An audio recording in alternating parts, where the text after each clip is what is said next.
Le feu est un élément imprévisible. Couplé à la sécheresse, au vent, à une végétation dense, il peut faire des ravages. Aujourd'hui, avec le réchauffement climatique, plus aucune région du monde n'est épargnée. Et désormais, les incendies arrivent de plus en plus tôt dans la saison. Cette année, à partir de début mai, le feu ravageait déjà les Pyrénées et la province de l'Alberta, au Canada. À Corte, en Corse, une équipe de chercheurs est spécialisée dans l'étude des feux. À l'université ou sur le terrain, ils essayent de comprendre et d'anticiper leur comportement. Voici la maison témoin du laboratoire Sciences pour l'environnement. Elle sert à tester la résistance des matériaux face aux flammes.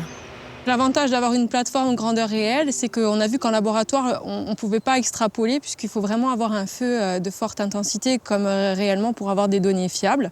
Donc là, l'avantage, c'est qu'on peut brûler toutes sortes de végétation et notamment, par exemple, des haies qui font 6 mètres de long, 2 mètres de haut. Donc des choses qui commencent à ressembler à ce que vous avez dans votre jardin. Aujourd'hui, l'équipe s'intéresse à la combustion d'une haie de cyprès. 4,3 kg, encore une petite branche.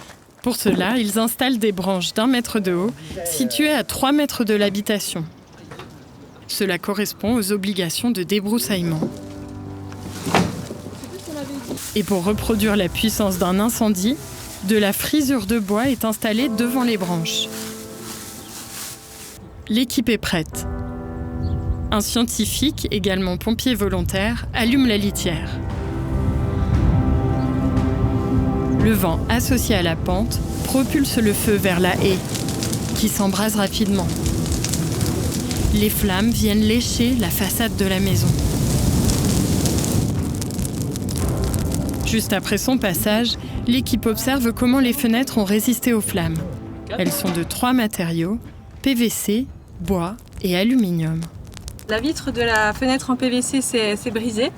Donc on voit que la vitre qui était du côté extérieur est vraiment fissurée en 1000 morceaux et on voit que c'est parti des coins. Mais on peut déjà voir que le cadre a chauffé et qu'il s'est déformé. Par contre, les autres fenêtres ont supporté l'agression du feu. Donc on voit vraiment là que sans volet, une fenêtre en PVC et simple vitrage, c'est vraiment une très mauvaise idée puisqu'on a vraiment des trous et là, pour la peine, le feu peut rentrer. Le double vitrage, ça a quand même protégé l'intérieur de la maison puisqu'il n'y a que la première vitre qui s'est cassée. Grâce aux capteurs placés partout dans la maison, les scientifiques collectent de précieuses données. Mais pour tester encore plus de scénarios, l'équipe utilise la modélisation. Jean-Baptiste Philippi, chercheur au CNRS, crée des incendies sur son ordinateur. Il s'intéresse notamment à l'impact de la météo locale sur le comportement d'un feu. Ce qui change entre un endroit qui brûle ou qui ne brûle pas, c'est la météo. On peut étudier ces interactions entre feu et atmosphère à une échelle de l'ordre de 100 mètres ou 50 mètres de résolution au plus bas, mais aussi sur des domaines très grands. Ça veut dire qu'on peut essayer de resimuler des phénomènes de méga-feux comme des pyrocumulonimbus ou des grandes tornades de feu ou des grandes accélérations. Et ça ouvre des perspectives qui n'existaient pas auparavant. En plus de la météo, le chercheur s'intéresse également à l'impact du relief. Il a recréé avec du sable la topographie de Prunelli di Fiumorbo, un village corse identifié par les pompiers comme étant particulièrement à risque. Il projette ensuite sa simulation.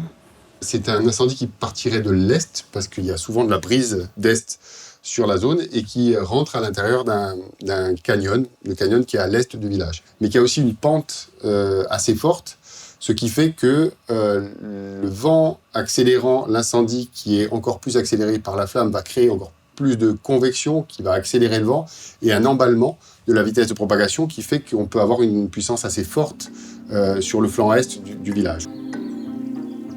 Et ce village, le voici.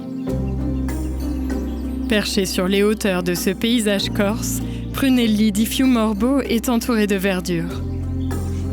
Yolanda Pérez-Ramirez et Toussaint Barboni viennent étudier sur place la végétation, le fameux maquis. Ces arbustes denses qui se développent jusqu'en lisière de jardin.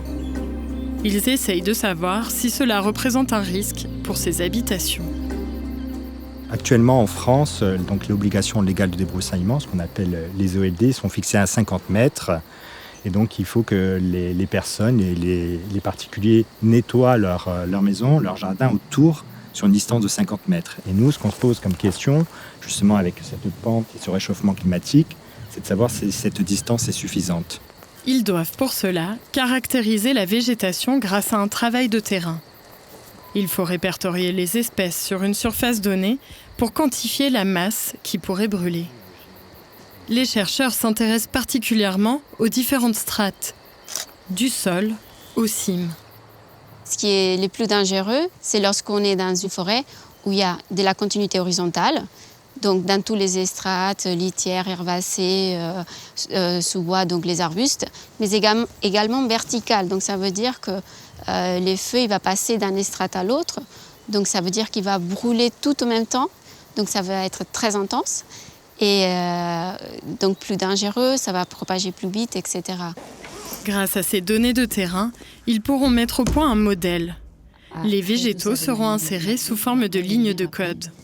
La taille de cet élément, la hauteur de sa base, la hauteur totale. On a certaines données des hauteurs des arbres, des dimensions. On va venir les intégrer dans un modèle statistique qui permet en fait de nous donner la position de distribuer cette végétation et de voir comment ces mesures d'obligation légale de débroussaillement peuvent protéger ces villages et donc essayer de quantifier de manière mathématique, numérique par ces modèles, l'impact du feu sur les maisons, les personnes, etc. Des données clés pour la municipalité et les pompiers. Ce laboratoire travaille en permanence avec les soldats du feu pour leur faire bénéficier des outils mis au point. Ces modèles sont désormais utilisés dans les casernes pour anticiper le comportement des feux. Pompiers comme scientifiques, tous essayent de dompter cet élément si difficile à appréhender.